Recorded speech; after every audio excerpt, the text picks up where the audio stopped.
Ready to move in premium triplex villas at Kollur APR Projects.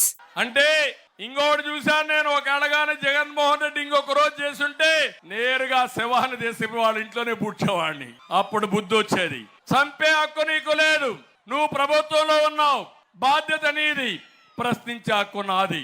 నువ్వు తప్పు చేస్తే నిలదీస్తా, ఇంకా తప్పు చేస్తే ప్రజా సహకారంతో భూస్థాపితం చేస్తాం తప్ప వదిలిపెట్టాం. తమ్ముళ్ళు, నాకు అనిపిస్తుంది శవ రాజకీయాలు చేసే జగన్మోహన్ రెడ్డి ఫ్యాన్ ఆగిపోయింది, తిరిగే పరిస్థితి లేదు. ఫ్యాన్ ని ముక్కలు చేయడానికి మీరు సిద్ధంగా ఉన్నారు కాబట్టి లాభం లేదు. కాబట్టి గొడ్డలు తెచ్చుకో జగన్మోహన్ రెడ్డి, నీ సింబల్ గొడ్డలు పెట్టుకో. గొడ్డలు చూసి బెదిరిస్తున్నావు, గొడ్డలతో రాజకీయం చేస్తున్నావు, రాష్ట్రాన్ని సర్వనాశనం చేశావు.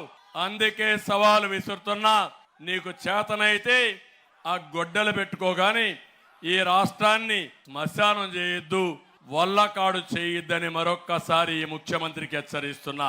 నేను అడుగుతున్నా ఇక్కడ మిమ్మల్ని అందరినీ, ఏ ఒక్క వర్గమైనా బాగున్నారా తమ్ముళ్ళు? ఎవరైనా ఆనందంగా ఉన్నారా అని మిమ్మల్ని అడుగుతున్నా. రైతులు మీరు ఆనందంగా ఉన్నారా? రైతు కూలీలు మీరు ఆనందంగా ఉన్నారా? ఆడబిడ్డలు ధరలు పెరిగి మీరు ఆనందంగా ఉన్నారా?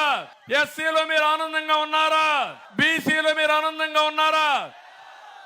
ఎవ్వరూ ఆనందంగా లేరు. ఒక్క ఎగ్జాంపుల్ చెప్తున్నా, అన్ని చెప్పలేం కాబట్టి కొన్ని చెప్తున్నా. కొవ్వూరు ఇది రిజర్వ్డ్ కాన్స్టిట్యున్సీ, ఎస్సీ కాన్స్టిట్యున్సీ. ఇక్కడ వెంకటేశ్వరరావు సౌమ్యుడు, లాయరు, ప్రజాసేవ చేయడంలో దిట్ట, మీకెప్పుడు అందుబాటులో ఉంటాడు. అలాంటి వ్యక్తిని ఇక్కడ పెట్టాం. ఇక్కడుండే దళిత సోదరి సోదరమణులు అడుగుతున్నా, 5 ఏళ్లు జగన్మోహన్ రెడ్డి పరిపాలన ఎవరికైనా ఎలాంటి లాభం జరిగిందా తమ్ముళ్ళు అని మిమ్మల్ని అడుగుతున్నా. నా ఎస్సీలు అంటూనే జగన్ దళితుల్ని గొంతు కోసేస్తున్నాడు, వారికి తీరని ద్రోహం చేశాడు.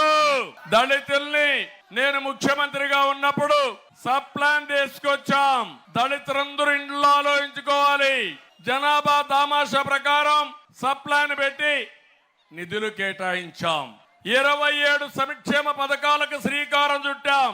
మొత్తం 28,000 కోట్ల రూపాయలు డబ్బులు 5 ఏళ్లలో కేటాయించి వాళ్ళ అభివృద్ధి కోసం ఖర్చు పెట్టాం.